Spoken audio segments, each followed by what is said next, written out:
Guys, well, good morning and welcome to our Youth Day podcast. It's lovely to have you guys all online joining us at Southern Africa Trust.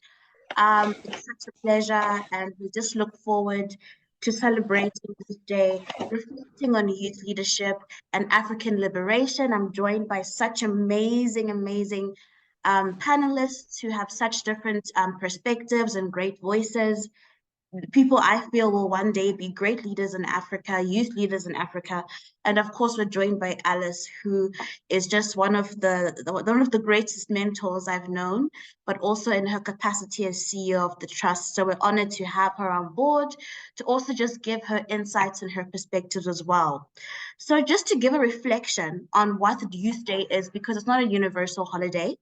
It's a South African holiday, and basically the aspect behind it is that on the 16th of June 1976, thousands of Black South African youth marched for the rights of youth, particularly students within the oppressive system of apartheid. Unfortunately, many young lives were lost due to the brutal killings orchestrated by the apartheid policing system against this process. Due to the happenings of this day, we now know the likes of Hector Peterson, whose name rings loud and clear. He was shot, and a fire shot was aimed directly at him, contrary to police claims that he was killed by a bullet that was ricocheting off of a building wall. He was just 12 years of age. At the time, many African countries had gone through their revolutions and were quote unquote freed from their oppressors. However, Hector and the young students who died with him remind us of the fact that many young African liberators and revolutionaries fought to see an Africa that is today what it is, an Africa where we can convene online, where we can occupy space, an Africa where youth may be given the space to lead. But are these opportunities actually available to us? And if so, what programming can we implement? What tactics can we employ to ensure that these African youth are given the opportunity to explore and expand on this platform? I think what was so important for us as the trust was not for Youth Day to pass us, especially in our thematic pillar, or as Alice likes to say, youth is not really a pillar, it runs through, it's cross-cutting. And we have a tendency of thinking, oh, it's a public holiday, let me go and sleep in. Oh, it's a public holiday, let me go see my friends. But we forget the significance and the symbolism behind such important days. And for us at the Trust, we wanted to make sure that, yes, we were going to have a nice day off to relax and contemplate and think and meditate. But what is the significance of this day? And as Africans, how do we take this forward, especially as young Africans? Now, with no further ado, let me introduce my panelists to you. I'll start by introducing our special guest. If you guys read the agenda, our special guest, Alice Kanengoni, who is the CEO of the Trust. She's a feminist development practitioner with over 20 years of experience advocating for social justice, gender justice, and women's rights on the African continent. She has served in regional organizations in roles providing strategic leadership, program design and management grant making, advocacy and communications, accountability and learning. Her research and knowledge generation has contributed towards shaping Afrocentric discourses on feminist macroeconomics, inclusive health and education, among others. She is passionate about feminist and liberatory knowledge management practices and has contributed to the body of knowledge challenging inequalities and poverty on the African continent. She has also mentored young youth in various leadership programs. I think she spoke to Richard on the call. She was about Yali, and she provides lots of guidance to us as youth. I consider Alice one of the leaders who will truly enable the advocacy of youth leadership in spaces, and I'm grateful to have her join in on the call. Um, Unfortunately, our colleague Saj is having some issues with his internet connection. These are the virtual issues we may experience, but if he joins the call, we will add him on. But secondly, we also have Richard Tamva, who is the programs manager of the Ex-Miners Association of Malawi. We then also have Tasha Musatila, a young founder of Tuisinge Menstrual Health Organization in Zambia. Then we have Mukasiri Sibanda, co-coordinator at the Stop the Bleed Consortium. And last but not least, we have Rian van der Merwe, who is the Research and Programs Associate at SAYAF, which is the Southern Africa Youth Forum. Before we get into the panelist discussions, I would like to read two short poems from young Africans. They're very short that I found that I thought would just really get this conversation. The first one is by a lady from Tanzania. Her name is Zuhuru Sengenge, and it reads, "Do not fear the past. It is painful, but it is real. Blood was spilt and people died, but love and unity survived. Do not fear the past."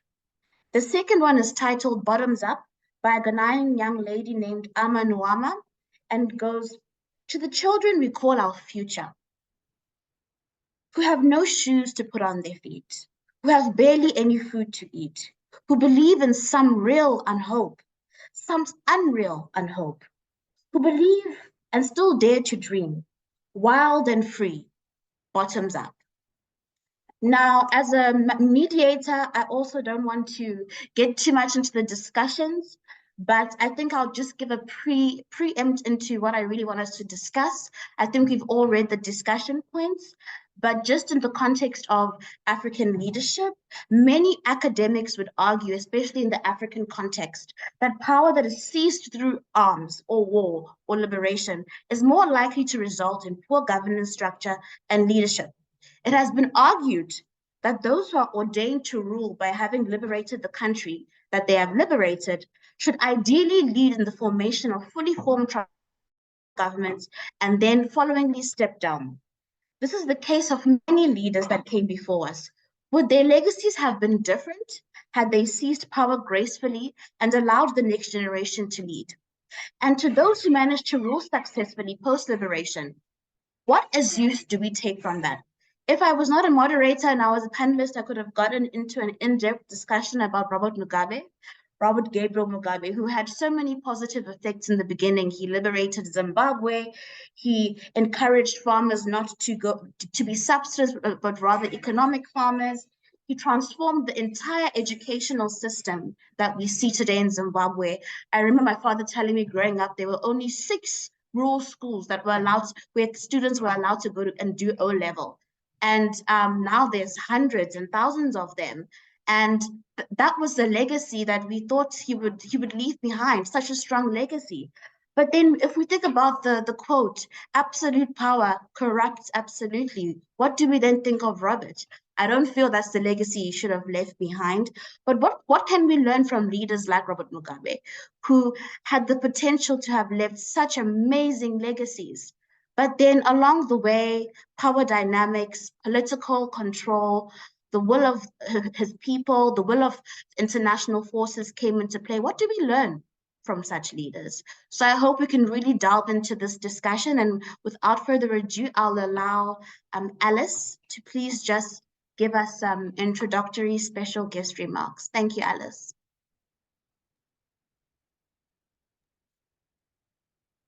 Thank you very much, Shumi, for that kind introduction. And good morning again, everyone. I just switched on my video for a while for the benefit of those I've not met before. I think I've met a few people that are on the call. So my name is Alice Kanengoni, as introduced. I'm currently the leader at the Southern Africa Trust. And I really feel privileged to be part of this conversation because I really love being around young people. I get energized. I'm not young myself, but I once was young. So it's always lovely being around young people because I find young people very, very energizing, very inspiring, and really also giving me a lot of, wind under my wings, so to speak. So I will switch off my video now that you've seen me, and get on into sharing some of the thoughts and ideas that, just came to mind as Shumirai asked me to speak on youth in Africa and perhaps in the context of leadership.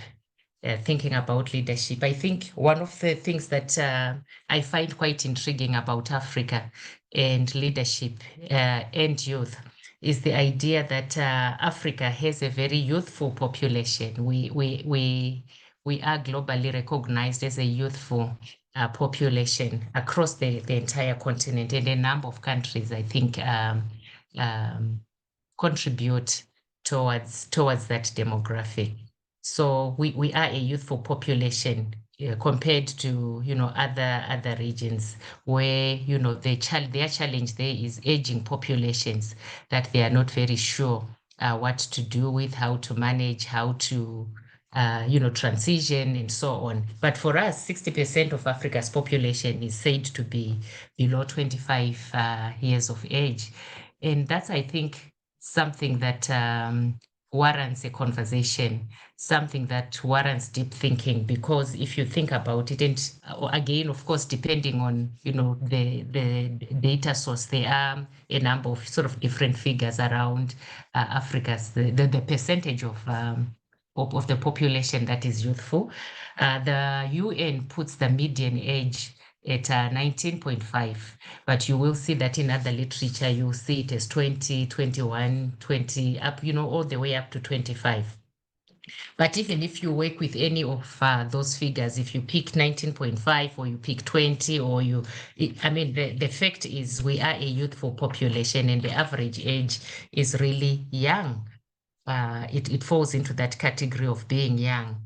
So what does that really mean? Because when we then look at the profile of a leader on the continent, it doesn't quite gel, it doesn't connect, it doesn't align. It is one of those continents where the majority of leaders are relatively very old, if I may put it that way. It is not unusual to find leaders in their 90s, in their 80s, in their 70s. And yet they are leading a population that is on average in their 20s. How does that connect? How do you explain that? How do you justify that? It says a lot about how we frame leadership, who qualifies to be a leader, who is a leader. And I think it is something that is worth putting on the table, because if there is that disconnect between the led and those that are leading them, in terms of age, it says a lot also, even in terms of how we are thinking about Africa's problems, Africa's challenges, and the solutions to those problems. And it warrants for us, I think, to have a conversation around, what does this really mean? Where is the gap? Where do we find the solutions? How do we find solutions in the 90s, 80s, 70s? Demography for problems that are affecting the 20s. Really, really important, I think, for us to sort of pause and think about it. It is really, really also important, I think, if you think about this age gap in terms of those being led and those that are leading them. Also, just in terms of if you were to apply a gender lens to that, the disparity is even much, much, much bigger. So we know, for instance, that in most of our governments, in the private sector, in public spaces, a lot of the leaders, be it young or old, tend to be men. So a gender lens allows us to even see another dynamic where the young women are not in those spaces as leaders. And again, it is an issue around how we are framing who qualifies to be a leader and who does not. And again, that gender dynamic is worth putting on the table and discussing and exploring, because if they are not, and we know from demographics also in across the continent that women actually are the majority in terms of populations, the populations of our respective countries. We have more women compared to men. And then you have a leadership where the majority tends to be men. Again, that raises the question, so how are we really framing and thinking about, who really qualifies? Where are the women when we are talking leadership on the African continent, and where are the younger women when we are talking about leadership on the continent. So really the question is, how can we even, begin to think about dealing with the complexities of economic frameworks in a world that is shifting, a world that is changing literally on a daily basis. And you are working with a cohort of leaders that living perhaps, their last decades of life.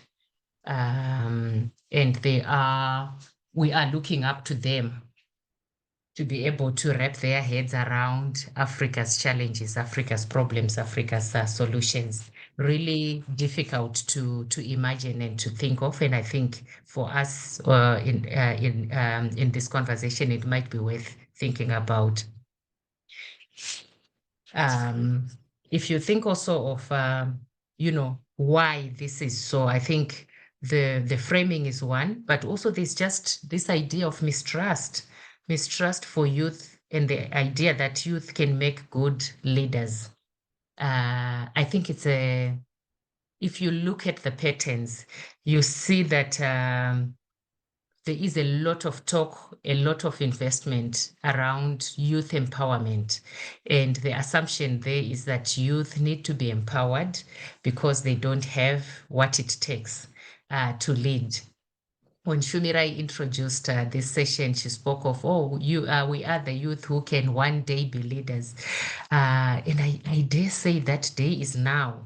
Why? Because we are youthful population. So if we are not leading, then it means there is a disconnect there, and the mistrust and this idea that for some reason we need to still empower youth for them to be able to lead, need to be challenged. How do we transition from that notion of empowerment to youth engagement, where we acknowledge what they are already sitting with in terms of innovation, in terms of fresh ideas, in terms of energy, and all these things that, youth bring into the space, and being able to tap into that and talk about youth engagement. How do we engage youth so that we can begin to see and bring their ideas to shape policies, to influence the solutions, to be the solutions that we need for Africa's current problems, and to do that now and here, and not think of and because again, that is the trap we can get into, where we wait until they get into their 60s and 70s and 80s and 90s, where we then say, now they qualify to be leaders. So I think there is something there to challenge about just this idea of not really trusting that youth can be, effective leaders now. And it's that failure to transition then from, youth empowerment to youth engagement. I think there is also a bit of hypocrisy around this, Shumirai, if you allow me to engage on this one as well. There's a hypocrisy around this, where we mistrust and don't trust youth to be leaders, but we do talk about youth as a dividend that the continent actually has. And if you ask me, a dividend is like a profit, something that, adds value, something that we can really benefit from. And so there's that acknowledgement, at least in terms of the rhetoric, where we talk about it and we declare it, we proclaim it, so to speak. But we don't actually walk the talk in then actually, getting that dividend work for us. See how that dividend is transforming how we think, transforming how we work, transforming our policies. So for me, I think there is something there around just that disconnect in terms of walking the talk. We talk it, but we don't walk it when it comes to then enabling youth to occupy the spaces, to influence the policies, to participate in political processes in a very meaningful way that then changes the dynamics in terms of who actually, holds the power and what kind of power and how they use it. So we are very good at talking about it and not necessarily than, you know, really walking the talk. So there is need, I think, to translate that youth dividend rhetoric to actually bring it to be the action that we do, to be the practices that we see. We don't currently see this happening at all, and there is need, I think, for us to do that. And then the third and last thing that I just want to highlight around this is also this preoccupation, in my view, with really thinking of youth as that cohort that needs to be, or that demographic that needs to be, you know, supported, you know, with entrepreneurship programs and initiatives and interventions and so on and so on. And there is acknowledgement there that the youth are shouldering the unemployment challenge on the continent. We are a continent that is battling unemployment, and we do acknowledge that, you know, the majority of those actually impacted and affected are youth. And then I think there is general sort of drive to, you know, say we want to invest in entrepreneurship programs and skills and so on and so on, without necessarily also really looking more holistically at the idea that there is need for self-actualization to invest in that for youth, because of this unemployment and the many challenges, but also just the idea that they are left out of many of the important processes that actually impact their lives as well. There's a lot of you know, challenges around, you know, self-confidence, self-esteem, around, you know, this idea of emotional intelligence, and just the sort of the personal leadership kind of elements that we tend to just ignore and want to sweep under the carpet, and expect for some reason that youth should just be thriving and come on board as and when we want them to bring energy to our election campaigns, or when we want them to, you know, come in and, you know, be the face of some of our agendas that we are pushing, not as youth, but is so sort of bringing them in as and when we think it's convenient, but not holistically and realistically really investing in the full self-actualization of youth, where they can be supported in terms of, you know, the areas of, you know, confidence and self-esteem, and, you know, through coaching. And that is one of the things that really motivates me to participate in some of these platforms, where there are spaces for, you know, coaching, for mentorship, for this kind of support, which is so easy to overlook, but is quite critical in terms of supporting youth to really fully get fully involved and fully immerse themselves in the various processes in a manner that is meaningful, that is also not self-destructive, as we've seen in some cases where, and I think if you think just about the situation post-COVID, we've seen a lot of youth getting into, you know, challenges with mental health, a lot of suicides and so on and so on, sitting with these challenges of unemployment, not seeing any hope. They are out of school, out of work, out of employment, out of the political processes, out of any spaces that are, you know, they really can feel like they are making meaningful contributions. So for me, I think it is all those things that we really need to be putting on the table, to be talking about, but more importantly, acknowledging that we then need to reframe the ideas of leadership, and who qualifies and who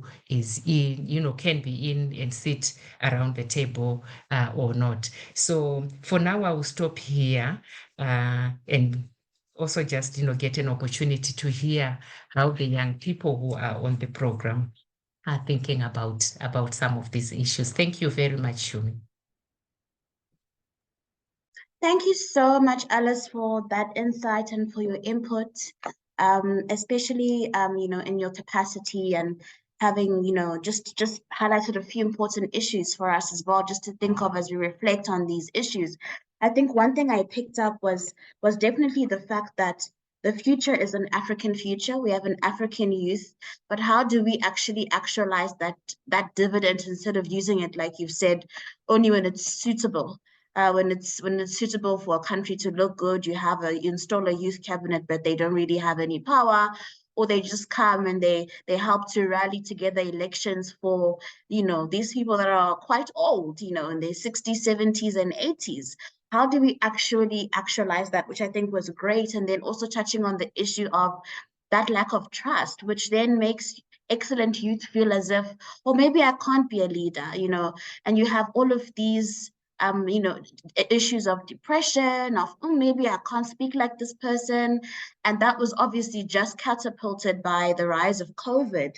You also raised something quite important about coaching, and how do we ensure that leaders of organizations may not be youth, but um, are able to coach the youth within their organizations to not one day lead, but to lead soon after them, because everyone has their time and their period. So how do we allow them to give youth that capacity building, to give them the skills, give them the platforms, more especially, to just showcase their talents and lift them up, so that it's not a situation of when Alice leaves, it's somebody who's a little bit younger than Alice. It could be, a Shumirai that leads, or a younger person that leads an organization. Because as you've said quite beautifully, Alice, the youth is not the future, it is now. But obviously, when we think about our younger siblings who are 5 and 6, we would want for them at 18 to know that there's no age gap to their excellence, and there's no limit on that. So thank you so much for your input, Alice.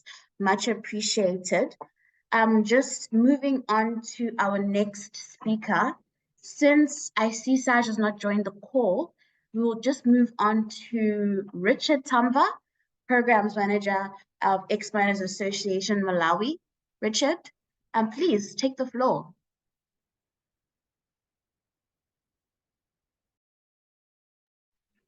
Hello everyone. I hope I'm audible enough, right? Yes, I can hear you. All right. Thank you.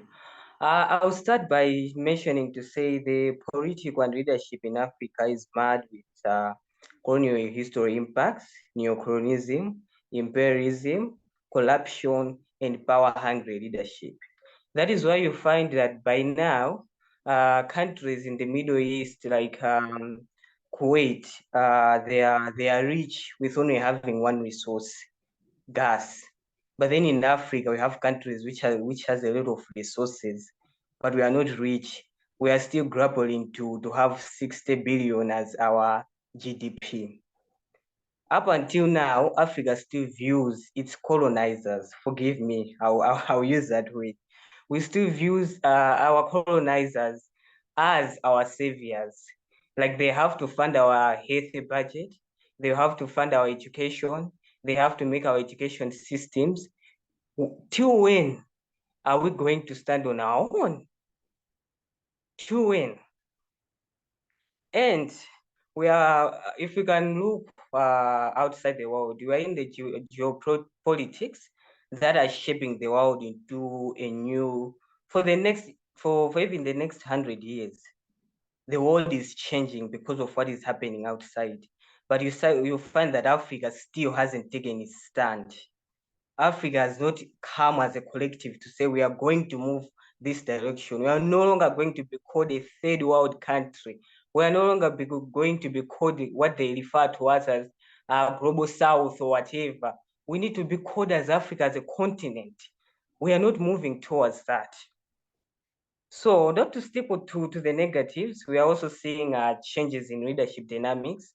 Like we saw Ruto, he's busy speaking to say we can no longer be going to summits where we are disrespected, we are put into buses, the 54 of us going to meet just one leader, using taxpayers' money just to meet with one leader, take photos, and then we come back home. So that's something that we see that there's also a change in the shift of politics in Africa. But then you also wonder when it's now the called, what do we call this? Is it called when they were Charles? You see that when they were putting him Coronation. as, yes, thank you, the coronation of Charles. You find that a lot of African leaders are also going there. So now you start to question yourself, what is it really that we are doing? Not that it's bad, but then we need to walk the talk. If we make policies, let's stick to the policies. I'll quote another leader. If you are familiar with Nana from Ghana, to say we can no longer continue to make policy for our countries and the continent on the basis on whatever support the Western world or France or the EU give us. It will not work. It has not worked, and it will not work. So based on this, this is the same thing I want to say to the youth right now. To say we can no longer to be advocating or even lobbying to our leaders to say they include us in decision making. It will not work. It has not worked, and it will never work. As youth, we need to start taking up leadership roles. We need to go become members of parliament, become CEOs, become presidents. Do not fear. Even Thomas Sankara, when he became a president, he was a youth. That should give you the power, that should give you the motivation to say, no, we can do this. If you look at the 4 years that Thomas Sankara led Burkina Faso, his achievements, you'll be surprised to say, okay, did he actually do this in 4 years? Because of what we are seeing after 30 years of independence on how our countries are. Are we busy going to spending a lot of money, going to COP, to create policies, when simply Thomas Sankara, what did he do? He planted 10 million trees. Aris has been in the sector, the development sector, advocating for women's rights. There have been a lot of 50-50 campaigns. What did Sankara do? He actually promoted women to leadership roles.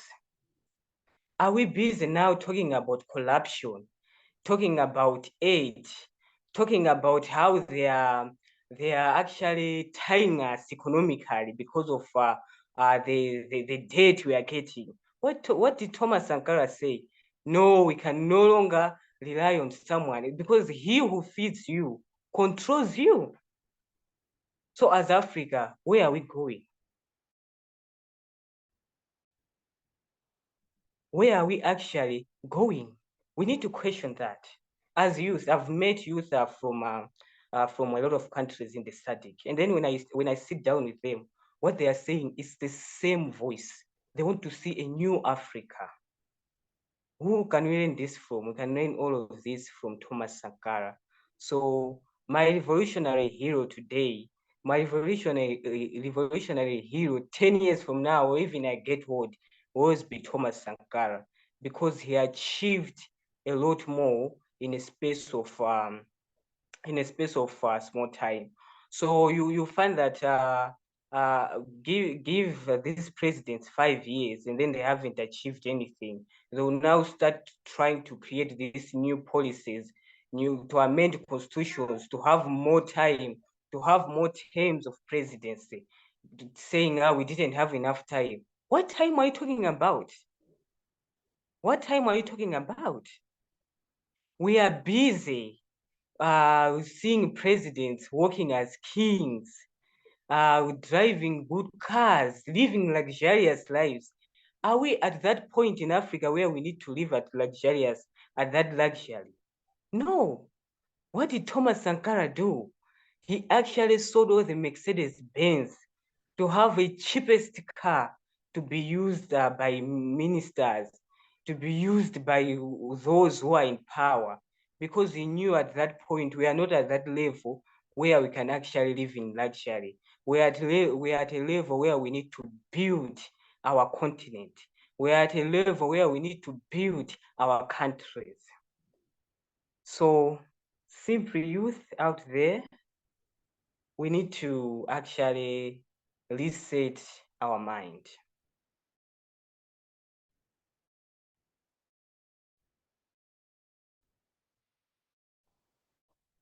As Africa give is talks of hope, climate change. There was a promised 100 billion US dollars, which was going to be given to least developed countries to fight the impacts of climate change, because we are not the prioriters.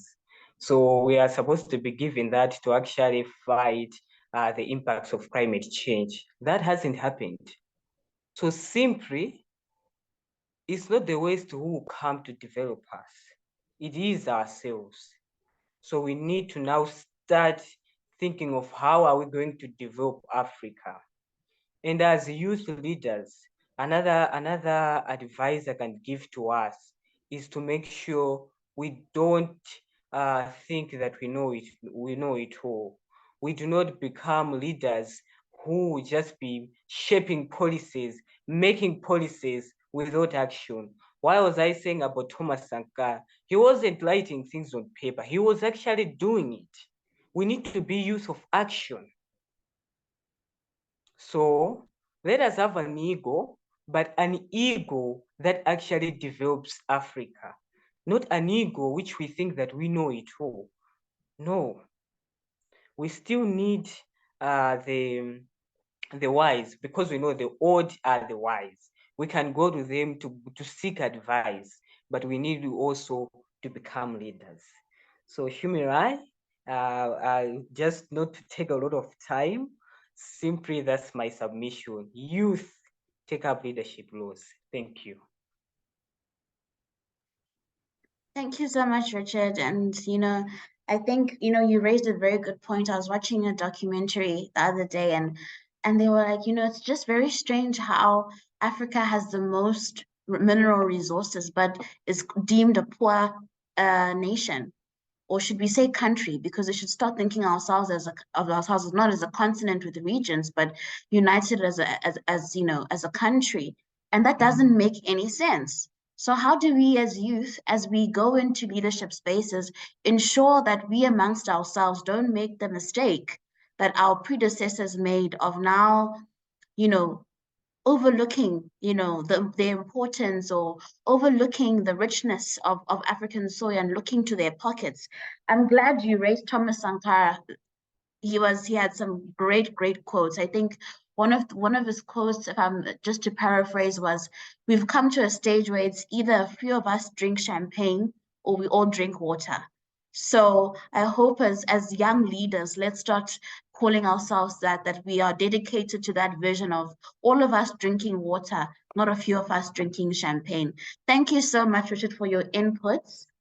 Let us move on to Natasha Musatila, founder of Tusinge Menstrual Health Organization in Zambia. Natasha, are you online?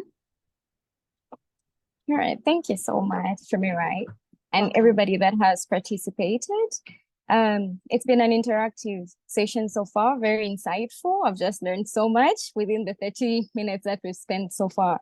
But as a Zambian youth, what I have seen throughout the leadership in our continent is I still feel we are so much lagging in terms of making our own decisions.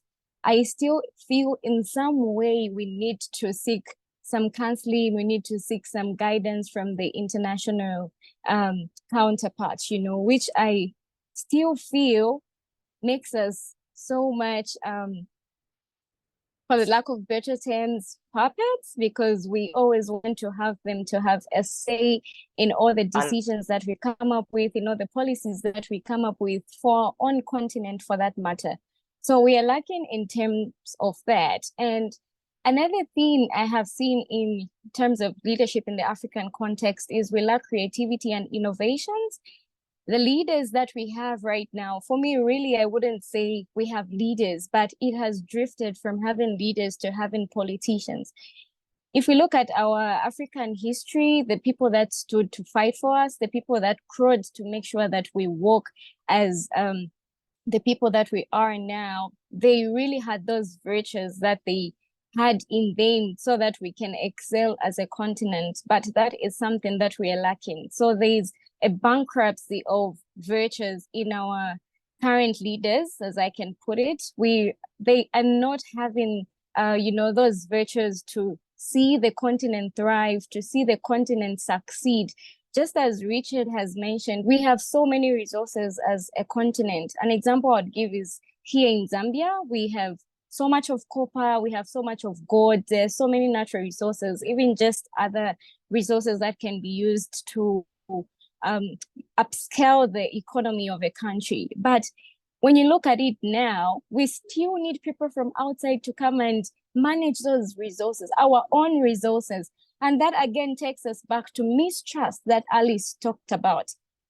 There is no trust in the people of the African countries. We believe people from outside make better decisions. We believe people from outside come up with better policies. When in the actual sense, we have people in our own countries that are good at coming up with decisions as well as executing them to achieve better things. But we sideline that and, prefer and superiorize people from outside, which is pretty much unfair. And on the positive side, we still appreciate the efforts that our forefathers put in to make sure that we got our freedom, we got liberated. But if you look at it now, again, there is still so much political instabilities within our countries and within our continents, where we now begin to see militaries fighting governments that actually, exploits resources, mismanages resources and funds. And in the end, we see that the youths are the people that are mostly affected. I was just looking at the statistics for last year's census. We are about 19 million in Zambia, and 1/3 of that population are the youths, which is like 17.3 million. That's a huge, huge number of youths. And what have we done as youths? That is so much a population such that if we stood to one voice, if we all stood to say we need change, we need to see this and this and this as a country, we need to see this and this as a continent, because I believe about 70% of the population of Africa is the youths. So that's quite huge. That's a lot. But what are we doing as the youths? Another thing is, I still want to agree to what Alice talked about, reframing it. There is so much hypocrisy. People talk about youth participation, they talk about youth engagement, but are you giving the youths that space that they need to come out openly and say, these are our concerns? I was just reading about Simon Mwasakapwepwe, who was one of the freedom fighters in Zambia. He was so brave enough to talk to the colonizers about the youths. He would go out there to listen to the youths. But one misstep that I saw is they were still not given an opportunity, where they were not given a platform where they can stand on their feet and say, we as the youths want to see this. We as the youths, we want to see this. I would like to commend one thing that the current president has done in Zambia, where there is introduction of CDF, where there is entrepreneurship training for the youths. There is training of so many different skills, but one thing that we should look forward to is not them just being trained, but where are they going to exercise the training that they've just obtained from such institutions? So that is another thing that I have seen. And with the youths, I feel there is so much, post the COVID-19, there's been so much trauma. People are so traumatized. They're so mentally disturbed. They can't find jobs and all that. So there is need again for spaces where youths can just go and talk about these issues, talk about what is affecting them, talk about why they are not really participating as the youths as they're supposed to participate. Because we can't say there are no leaders within the youths. They are leaders, but what really is the root cause of them not participating? And I think that is one thing, again, that we outlook, because we just say the youths are not busy, they do not want to participate, but do we really know what is making them not to participate? And it's so important that these leaders have those deep conversations with the youths just to understand their concerns and just to know how they can better help them. If we look at corruption, that's one of the huge things that people talk about so much in Africa, because I go back to where I spoke about having virtues. Everybody now in the leadership space just wants to, make their pockets heavy. They want to become rich. They want to be wealthy. And what they fail to do is really bring out what they said they were going to do when they are put into office. What I have seen is youths are mostly used for the elections, really. In most African countries, the faces of the youths just come out because they need to gain the, more numbers, more people voting for them, because it's a huge population. But after that is done, what happens? They are put aside and they focus on other things. So there are still negatives, but the positives are also there. But as youths, we need to rise and just say, we need this, we need this. We have our own rights and we have to make sure we make use of those rights. The fear of talking to these people is not going to take us anywhere. Just come out openly, speak to them and tell them, we are not happy with this, we want this. Just like what happened in Zambia during elections, that was in 2021. The president that was there then, well, there are so many things going around, but the youth stood as a whole and said, no, we do not want this. Why are we not being sponsored as Zambians to go to higher learning institutions? Why are we not having this? Why are we not having this? And when it was time for elections, the way they united themselves so that they can, put somebody in position that is going to help them attain what they want is the same unity that we want even up to now. And like just where we need one thing to be achieved.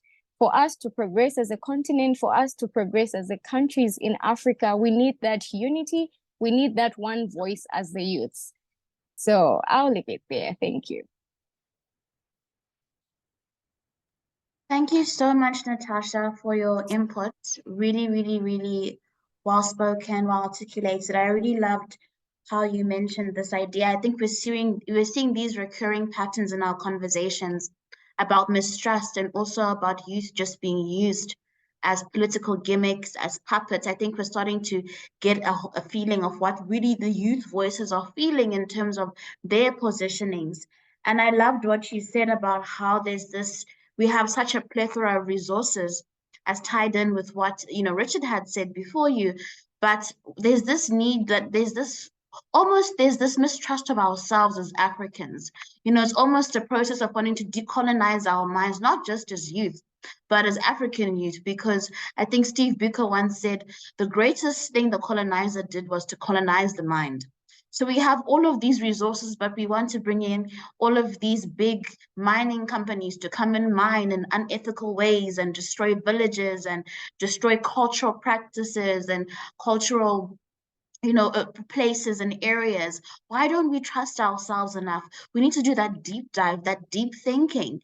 And as you said, this issue of mental health, especially post-COVID, why are youth not voting? Why are they so, before COVID, they are already just so despondent, but then COVID brought about, a rise in alcohol addictions, drug addictions, abuse within the home, which has demotivated youth morale just individually as people.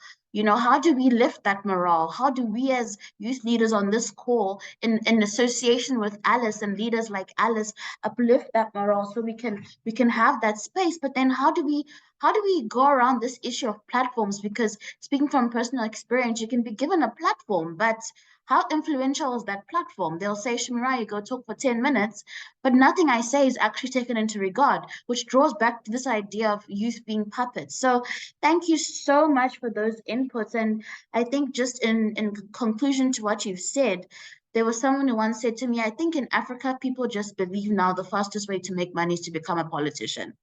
And we need to get rid of that idea. Otherwise, we have no hope. And we really will become just a nation that had everything and failed. And we don't want that for our children, for our grandchildren, and those that come after us. Thank you so much, Natasha. Moving on to Mukasiri. Mukasiri? Are you ready? Are you online? Yes, Shumirai, I'm online. Okay. I can't Should see I you. go? I can't see you. Right. Go ahead, Mukasiri. Good to see you. Good to see you too. Thanks very much for this important space. And I want to acknowledge and thank the speakers ahead of me. They've done a brilliant job. So where I come from, if people draw a beautiful snake, don't make a mistake of adding legs. But me being a Rastaman, allow me to add some wings. So understanding the leadership landscape that we are grappling with as Africans, I think the first important thing is to discover or to understand also the moment that we're in. We are confronted by a poly crisis. We are talking about climate crisis. We are talking about emerging from the COVID pandemic. We are talking about the debt crisis that is engulfing Africa, with more money spent on debt servicing costs than on health, education, and social protection in general. We are talking about the cost of food inflation that is rising as a result of the Russia-Ukraine war. We are also talking about the geopolitical fragmentation that is happening, and Africa risk being caught in the middle of the fights between superpowers. You've got the US on one end, and you've got China on the other end. Some talking about de-risking, decoupling, whatever you say, but you can see that we are being forced to say, which side do you take as African? And we want leadership in all these multiple crises that we're facing.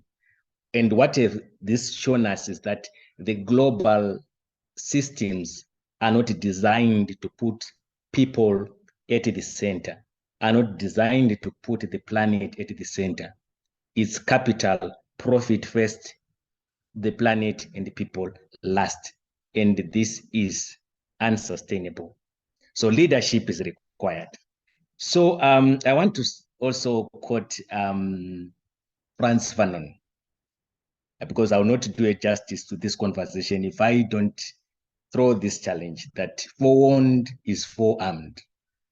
Every generation out of its relative obscurity must discover its mission, fulfill it or betray it. And this is the challenge now to the African youth. We can point to the Robert Mugabe, we can point to Kwame Nkrumah, we can point to Thomas Sankara. They were youth. They did their part in liberating us. Some also played their part in freeing us from slavery. Now we have got the economic oppression that is happening. We have got hunger. People start, 1 in every 5 Africans. It is estimated that every day they suffer from acute food shortages, which means about 140 million. And these are some of the basic challenges what we are confronted with. How to ensure fair, robust access to public services, your health, universal access to health, education, and public infrastructure, water, energy. Energy poverty is a big challenge. Water, clean water is a big challenge. Also, transport, communication. And without these infrastructures, we can't talk of a demographic dividend. We can now talk about a demographic liability, which is a big challenge again that requires to be solved. From Mark Twain again, we are told that not everything that is countable counts. So in terms of the numbers, the youth are the largest group of the population in Africa. But can that number count in terms of the change that we want participation? I hear the talk about SADC gave so many quotas at national level, so many quotas for the youth at African level, so many quotas. Youth are supposed to give quotas to the elderly, as an example, not the other way around. And the moment when you start to flip this and say we need a quota for the youth, you are already, having this conversation from a defeated position. You make the numbers, and you are here requesting for a quota and saying that quota is not being fulfilled. I think that's very important also to look at. What else can I say? It's also important to understand that Africa is rich. When I say rich, I'm not just talking about the natural resources. I'm also talking about the people. I'm talking about the culture. So with the youth, what is it that we consume? The information diet, because of the increased digitalization and globalization of this world. So be careful. If we consume unhealthy information on social media, it can also cause kwashiorkor of our thinking. There's no way we can have sort of like a wealthy and healthy of our thoughts and our actions, because of the risk of lacking of a balanced information that we consume. We must generate the information we want. We must be content creators, and we must also ensure that we are creative, because the challenges that we are facing, we are demanding a new global economic political system, and that cannot come if we don't think. We have got advice from Sami Amin. How do we confront these things? Think structurally, think politically, think historically, think creatively. I think this gives us the basis for the political economy understanding of where we are as Africans and where we need to go. I think that's quite vital to talk about. What else should I bring to this conversation? I think the issue of food security is very, very important. Look at the landmass that Africa is. And we are told that Africa is food insecure because of the war in Ukraine, in Russia, between Russia and Ukraine. We are not secure in terms of wheat, in terms of rice. Look at us Africans talking about food. But here we are again. Zimbabwe is the largest producer of tobacco in Africa. We are producing we are producing flowers, citrus fruits, looking at export market. Before you export, charity begins at home. Can we design or redesign our economic systems to serve our interest, ensure food sovereignty, ensure energy sovereignty, ensure that Africans first? We can't have economies that prioritize gold that is exported to earn US dollars. And so what happens to our people? What do you do with those US dollars? That's why in South Africa, the major gold producer globally, you walk around to many people that are suffering, that are in poverty. They have not seen that gold. It has not changed their lives. So it's important to redesign our economic system so that they become relevant to us. So which African revolutionary inspires me the most? I think if you look at me, you will not be shocked. I pick Bob Marley. I pick Bob Marley for several reasons. Right? Bob Marley warns us, in the abundance of water, a fool is thirsty. That's the song Rat Race. You understand? And this is the conundrum that we are facing as Africa.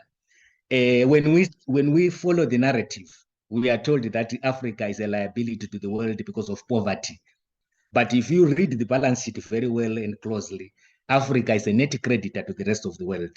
What we give is more than what the world, what we give is more, or what is taken from us is more than what is given to us in form of foreign direct investment, in terms of aid, in terms of debt, mainly because of illicit financial flows and the unequal exchange that exists. I pick Bob Marley because you also have to understand that Arm in Arms, the song Africa Liberates Zimbabwe, there was a challenge. Soon we'll find out who the real revolutionary is. So you can begin to see it with people that were champions in terms of prosecuting the struggle. They are still alive, but they've been captured. They've deviated from the same path. And this was a clear clarion call from Bob Marley. I pick Bob Marley because music is a way of life. Music is a way of communicating that we use as Africans, a way of bringing people together.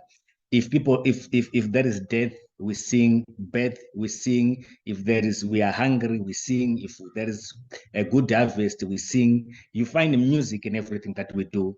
And Bob Marley used music to promote that Africans, we must be proud of our color. We are dignified people, and we must not flinch and think that we are not superior or we must not think that we're inferior to anyone. So for me, Bob Marley stands out in many respects. So just to wrap up this conversation, I reiterate, forewarned is forearmed. Franz Fanon, every generation out of its relative obscurity must discover its own mission, fulfill it or betray it. So this is a challenge to the youth.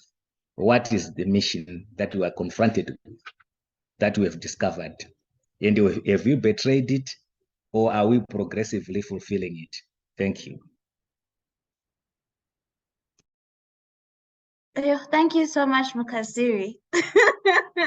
You can tell by my reactions that, I'm just so grateful for this panelist variation. We just have so many different personalities and inputs, and I really just loved how you really went out there to just not even just go for a revolutionary and a politician, but rather you went for a musician, just to show how rich and powerful Africans are across the spectrum. And you know what, Bob Marley was somebody who, I think if you look at Bob Marley, even if you look at the Robert Mugabes, you look at the Thomas Sankaras, you look at HH from, Zambia, you look at all of these, Kenneth Kaundas, what is the one thing that they all had in common?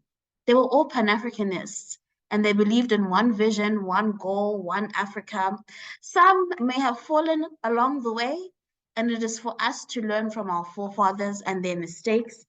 But it's very important to understand that in the beginning, like you said, Mukasiri, there's always this drive. You have a mission, but let's hope you die having fulfilled it and not having betrayed it. And that was just extremely, extremely powerful.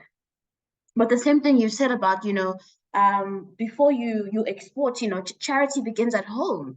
I mean, there was even a famous Zimbabwean journalist recently who was being interviewed to say, I don't understand, now, we have the biggest wheat producers, everything as you've just said, but what's going on? Why are we so food insecure? Why does our tobacco have to go to America or to Europe to be made into a cigarette? Why can't we make our own resources with our resources? Why are we not making the next iPhone? Why is the lithium from DRC going to China and to America to make iPhones? Why aren't we not coming up with the next the next great phone? We just export and everything, then we pay for those iPhones when those iPhones came from our raw materials.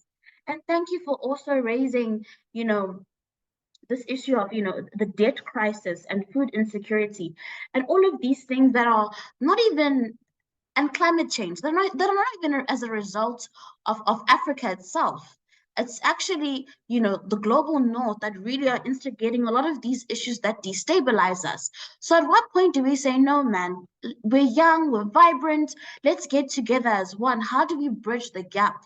How do we make sure that every single African has that Pan-Africanist attitude, young or old, how do we just come together and unite as Africans? Because I think if we united and we saw each other's strengths truly and genuinely, then youth would be given the platform. Everyone has their time. So how do we also say, okay, guys, it's our time. We've realized our mission. Let's move on. It's the next generation's time. And I think that's very true to what you said, Mukasiri. Because if you know your mission, you know that, okay, I'm going to be president. I have 8 years. That's my time. And then it's the next generation's turn to have their time to lead and for us to prosper. Thank you so much, Mukasiri. Last but not least, Rion, are you online? Hi, I can Shumirai. see you. I am. Am I audible? Yes, you're audible. Fantastic. Thank you so much, and thank you for creating this platform. I think all the colleagues have touched on some very excellent points about youth and the role that we play in the future and the kind of challenges that we face. So I'm not going to repeat any of that. I think what I want to do is to build on that and to focus specifically on what I think young people in the African context as youth working in activism and the development space and all these different places, how we can orientate ourselves towards the future and actually implementing a lot of these agendas and objectives that we want to achieve. So I think I remember that Shumirai, you and I were recently a lady who was a lawyer serving in the climate space, and she mentioned that even from a young age, even though she was a young person, she entered the climate space and all these different environments, thinking of herself as a young professional rather than as a youth. And I think that's a very important distinction to make, because even though our constituency is youth and even though we represent youth in our work, when we enter spaces, when we are invited into political spaces, development spaces, we are seen and should see ourselves as professionals as well, regardless of whether you're in your early 20s or late 20s. You should very much have that mindset, because I think it's very easy in these spaces for young people, particularly in Africa, to become very tokenized and say, oh, we had the youth there. We invited, they can tell you they invited 5 youth, 10 youth, 15 youth to their space, and they sat there and we gave them dinner and we gave them lunch and we gave them accommodation, and it was all very fantastic. But I think the more impactful mindset that many of the colleagues have shared here requires very much a movement beyond that. It requires young people to not only be in the space and to feel proud that they were in the space, but to see that just as the first step towards making any kind of meaningful contribution. Unfortunately, I think, and I think this is a product of just the little amount of young people that actually make it into these spaces. Within the development space and within these political spaces, you often have a situation where a young person will enter and then feel as though they've made it, as though they've now had some major career achievement. And of course, it's very important that they're in that space and that they've made themselves available and that they've actually equipped themselves to enter that space. But unless we actually only see entering as the first step, I don't think we're ever going to reach a point of what you could almost call participatory maturity, where our participation goes beyond just us being there. And posting on social media that, oh, I was here, and people can see that I was here. We very much must then think, okay, but how am I going to use this space to then give access to other young people? How am I going to use this space to push not just my agenda, but a agenda, a consolidated agenda, something that moves beyond me? And I think in many of these cases, whether that's the youth agenda or whether it's the Pan-African agenda, ensuring that when we enter these spaces, we can actually push those agendas effectively. I think what strikes me about all the leaders that have been mentioned here, aside from the fact that they're Pan-Africans, as you've mentioned, Shumirai, is that they were all very orientated towards something much larger than themselves. They all had a very clear, whether it was the political agenda of their party or whether it was their own political philosophies, they're very clear on what I'm doing in this space. And if you look at their movements, being someone who is in international relations myself, I always pay attention to when people enter these spaces, who do they speak to, what do they say? And if you follow all of these leaders, their engagements with the rest of the world, whether it was Europe or America or China, they entered a space with these other stakeholders, being very aware of what they wanted to achieve. They were not the kind of people who entered a space and waited for other people to say, oh, okay, so this is the agenda, this is what we're discussing today.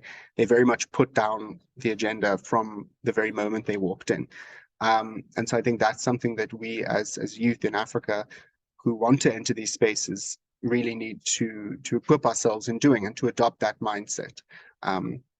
In that, the person that I want to highlight, and someone that I've looked up to since I was very young and that inspired me a lot, was actually Haile Selassie, who, as we know, was the emperor of Ethiopia at the time when many African countries were either still colonized or under white minority rule. And so he ruled one of the few countries that was never colonized. And I think something I appreciate about him, aside from the fact that he was a prolific leader and a very clear ideological Pan-Africanist, and obviously played a key role in history in establishing the continental institutions we have, was also just what he represented in himself. I mean, he took the throne when he was 24, which I cannot imagine any of us being a 24 crowned emperor of an entire nation of 2,000 years of history. And you now have to carry that burden. I mean, we recently, someone talked about King Charles being crowned at 75. Imagine a whole leader taking that responsibility at 24. And so from a very young age, he embodied that kind of very clear and intentional sense of duty, that he understood that he wasn't just representing himself, he was representing the Ethiopian crown, he was representing the Ethiopian people, but then also expanded that to say that he's representing in everything that he does the entire continent, and drawing very much on the rich history of Ethiopia and of the position that he held, and that the special position that he held as being an emperor, to leverage that in what he was doing. It was very strategic if you look at the way that he was interacting with all the different powers in the world throughout his life. And I think for me, he's also very much the counter side of that as well, because we know that his rule ended in revolution and overthrow by more leftist leaning elements in the country, because there was discontent about the sort of more domestic element and where the development was taking place and where the poverty and inequality was being addressed, and there was dissatisfaction. So it's not necessarily a story that ended in, you know, raging glory, but I think we can take it as a full story, a full life lived, both with excellence and with drawbacks. And so I think that also has some cautionary tales in terms of, as African leaders, and I think that's been mentioned before, knowing when is the time to take the mantle, knowing when is the time to give the mantle over. Yeah, so I think those are just some brief remarks that I would want to make on this. Thanks, Shumirai. Thank you, Rian, for those inputs. I'm really just seeing a consistent theme. I think we're all in our different narratives and the way we're speaking. We're just seeing this consistent theme of being tokenized, and I love Rian what you said about we have to start also thinking about this movement that goes beyond us just entering a space, because then you have the Richards, you have the Shumirais, you have the Mukasiris, you have the Natashas, you have the Rions, who already have entered the space, right? So we should also start thinking beyond just entering. After we enter, what's that next step?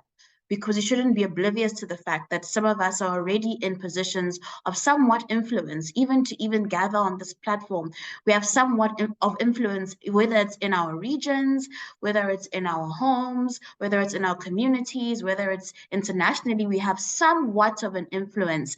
When we speak, someone of some stature or some great power listens to us.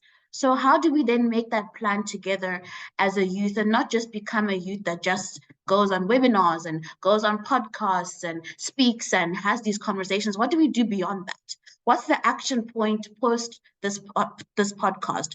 What is the action point going forward? And Haile Selassie, that was a beautiful example. He was 24, he took the throne, but you know, like, he was an emperor, but he was able to ground himself. So there's also we have to get rid of this mentality that, oh no, he's young, oh, he did this, he's young. No, you know, sometimes we have to also empower ourselves to say, I can be 20 and I'll fight and I'll be a leader. I can be 21. Age should no longer become, there's that saying, age is but a number. It should just become but a number. So thank you so much, Rian, for that. I think in the interest of time, I'm going to give 5 minutes to Alice to give her closing remarks. While she's doing that, I'd like for us to just think of one word or a lyric or a quote or something that you would love to leave the youth who are going to listen to this, the people who mentor the youth, people in political spaces that will listen to this podcast on Thursday and on Friday. Just one thing that you'd like to leave them with, because we don't have time to just give proper insights and feedback, but just one thing. So while Alice is giving her feedback, think of that. I'll come back and do another round, and then I'll just close off this wonderful discussion. Thank you, Alice. Thank you very much, Shumirai. Wow. And I've learned a lot from just listening into the conversation and, you know, the thoughts and insights and ideas shared. quite a few that I've taken note of. And I will quickly just sort of share those because they sort of popped up for me. So something was said around the need to watch our egos as youth. So that, we don't come in with an I know it all attitude. And I dare say, and, sort of challenge that and say, ego is a part of every human being, old, young, and there is need for all of us. And I think, again, we can go into that trap of thinking that, and that's part of the reason actually that is often used for not trusting youth as leaders, that, oh no, they haven't learned how to manage their ego and but we do see a lot of older people who actually struggle with their egos as well. So how do we think about it in terms of an intergenerational model where we are able to tap into, the what the youth can offer, what the older people can offer? And mentorship for me is two-way. Much as, we can find mentors who are, perhaps older than us, they also have a lot to learn, and they can be mentored by younger people as well in terms of how the world is working right now and so on. So I just wanted to put that on the table as a challenge to the younger people as we think about our relationship with the older generation and our relationship with our mentors. If we think leadership and mentorship, it is two-way, and egos are a part of every single human being, and we all need to be managing that. So that's one. Second, I think, is something that came up around youth as a transitional sort of age. So we don't, you don't stay a young person forever. And if we are not necessarily embracing the youth leadership now, what it means is we will forever be investing in young people and hoping that they can become leaders tomorrow. And the whole idea of youth leadership will actually fall away because we will never have it. And yet we know that for a youthful population on the continent, we actually need to actually be using the resource that we have, which are young people, to be able to lead. So I think to think of it in terms of that transition and what that means if we are not necessarily embracing youth leadership now, I think is important. So that's the other thing I wanted to highlight. Just to flag that actually Africa has the most mobilized youth globally. And there is potential there for transformation, to actually see transformation coming from young people. Really, really, really important, because if we continue, I think, thinking of youth as the leaders of tomorrow, what that means is the transformation will not really come, because by the time also the youth have grown and they've gone into the 70s, 80s, 90s that we see our leaders sitting in, we've actually lost the opportunity for transformation that can come from young people. So just to also flag that as an important one. There was something that came up around the need for liberation, to liberate ourselves. And I think it is a liberation that comes, from appreciating that this idea that the leaders are the ones that liberated us from colonial rule, yes, indeed, they did. And that discourse, I think, is still sort of getting us stuck. There's also need for liberation from ageism. Just this idea that, there are people of a certain age who are supposed to be leaders, or you can only be a leader if you are a certain age. I think ageism is one of those things that we actually need to free ourselves from and allow people to lead from whatever age they are at, given the kind of skill, the kind of talent, the kind of resource, and they've been exposed to. Really, really important, I think, in terms of thinking about this. Yes, the many crises that we are in, and I also really do appreciate the fact that we are having all these. I think Cassidy described them as at the moment that we are in.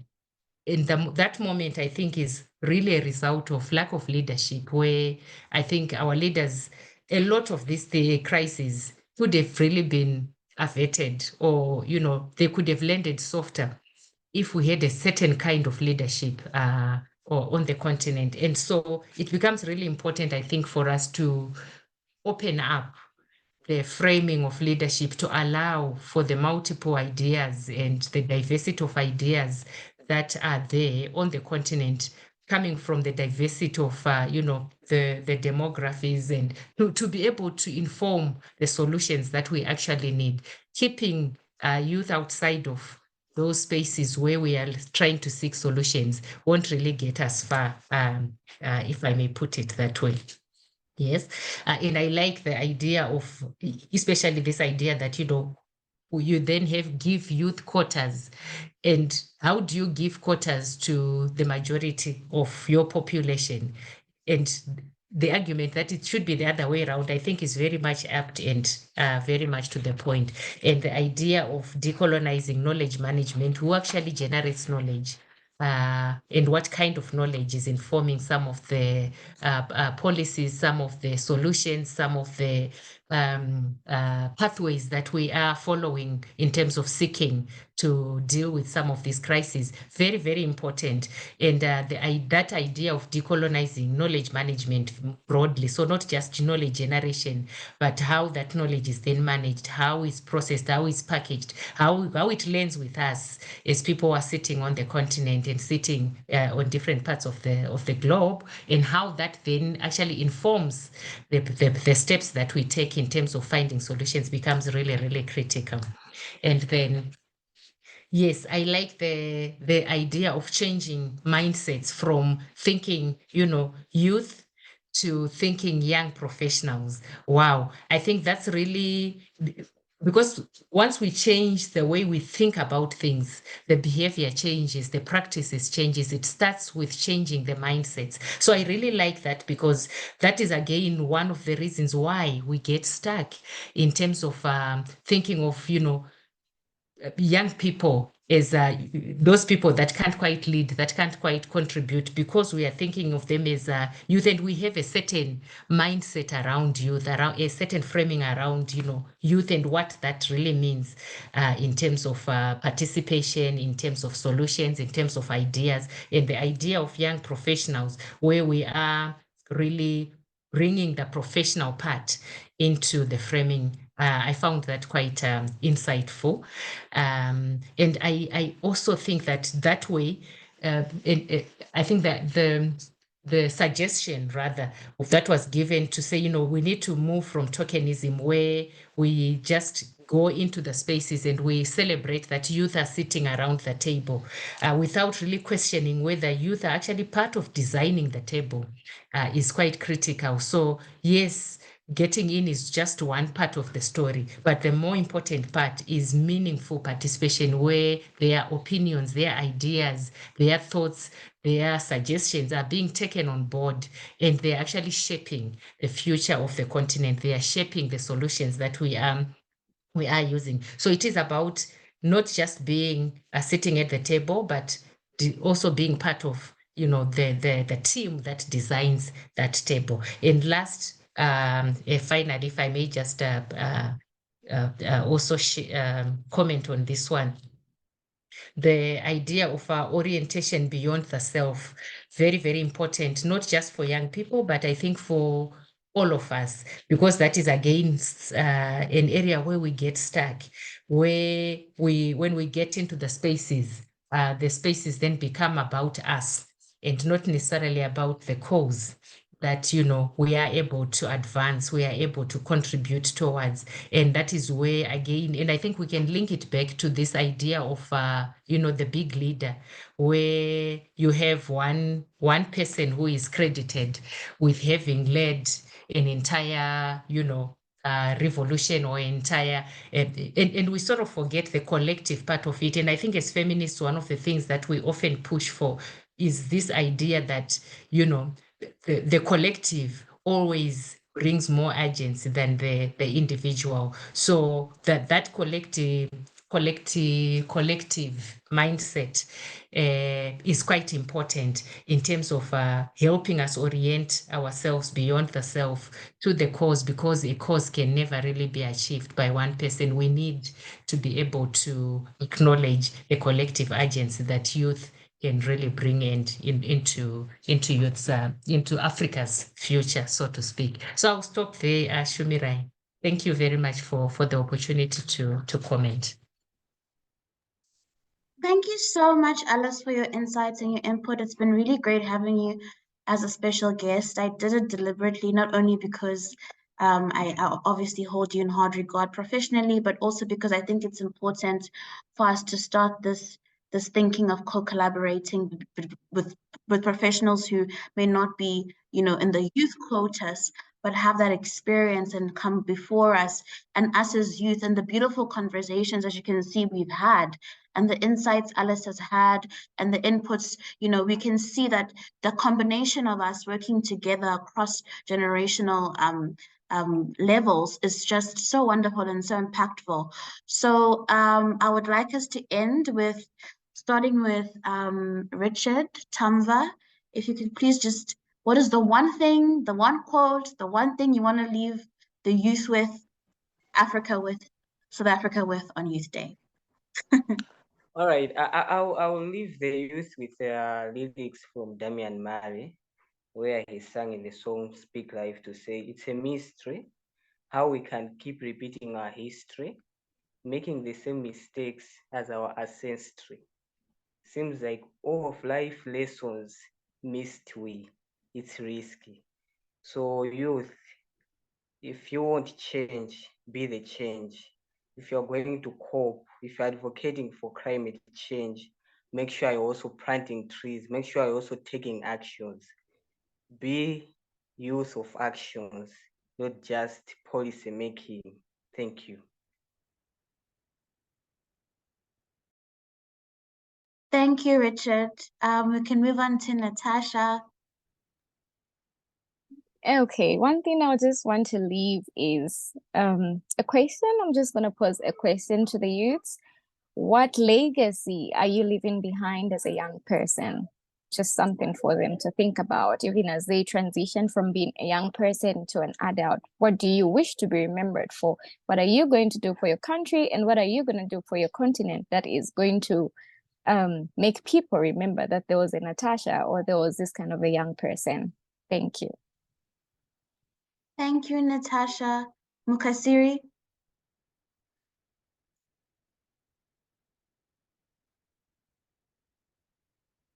Mukasiri. Sorry. I want to quote Bob Marley. I can't because see I'm not. Mukasiri. Okay, sorry. I want to quote Bob Marley. Every man, a woman, every person has got a right to decide his or her own destiny. And in this judgment, there's no partiality. So arm in arms, we come together to fight this little trouble, because that's the only way we can overcome it. I think youth must understand this is our destiny. Know your history. Don't forget your history, but always remember who you are going forward. What's your destiny as Africa? Thank you.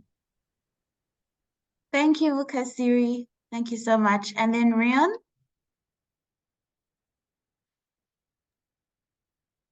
Thanks, Shumirai, and thanks everyone. I think what I want to emphasize is just that young people should always think of ourselves as a collective, and that's why network building is so important. Like, build a network around you that can support you and that can help you grow and that you can tap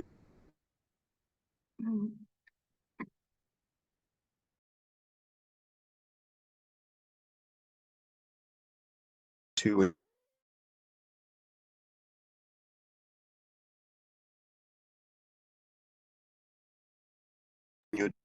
Sorry, Rion, we've lost you.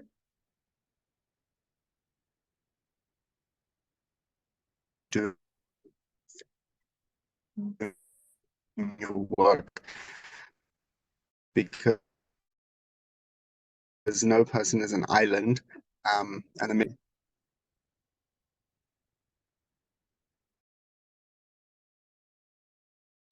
Hi, Rion. I think we've lost you. Maybe you can just share your last sentiments without your video on. Maybe it'll be better quality. We were Okay. just losing you a bit. It's okay. All right. Okay, and as I was saying, I think I just encourage young people to think of ourselves collectively, to build a network around you that can support you and that can help you grow. and that you can also invest in, see other people as investments, in a way that their participation in your life, your professional life, will be mutually beneficial, because we're not going to achieve what we want to achieve alone. No one is an island, and so I really want to encourage young people to start thinking in that networked manner and way. Thanks, Shumirai. Thank you, Rion. Thank you so much to everyone who has participated in this conversation. I'm really grateful for all your time and for really just giving us the space and the ability to have these beautiful conversations. I think we've already seen and established so many things just by being together. The fact that I was able to rally you guys while I was busy traveling, and it just shows the beauty of networks and what networks can do. I think we really are so powerful together across gender, across race, across age. We really are just a powerful unit. And I'm really hoping that when our fellow youth listen to this, when our fellow Africans listen to this podcast, they just really invigorated and lifted up and feel really great about the conversations that we've had. Thank you so much for all your inputs. Thank you so much for the diversity of personality and the intersections. I really wish we had more time to get into each person's different role within the system of Africa and this beautiful country of Africa. I wish we all had the time because Siri is brilliant, Natasha, you're brilliant, Richard, you're brilliant, you know, Rion, you're brilliant. I really wish we had the time to really unpack what we all do, but this really was a great selection of panelists, and thank you all for honoring my invitation. This will be uploaded on close of business on Thursday, and attached we will have the pictures of yourselves as well as your organizations, and we'll do our best to obviously tag your organizations when we post it across our social media streams. So I hope that this is just a platform that can grow and we get lots of engagement from this. In conclusion, because I think you've said it all, and those who know me know that I really have nothing to say, but I think I have nothing to say except my closing quote, and this one is from Kwamwe Nkrumah, and it says, "I am not African because I was born in Africa, but because Africa was born in me."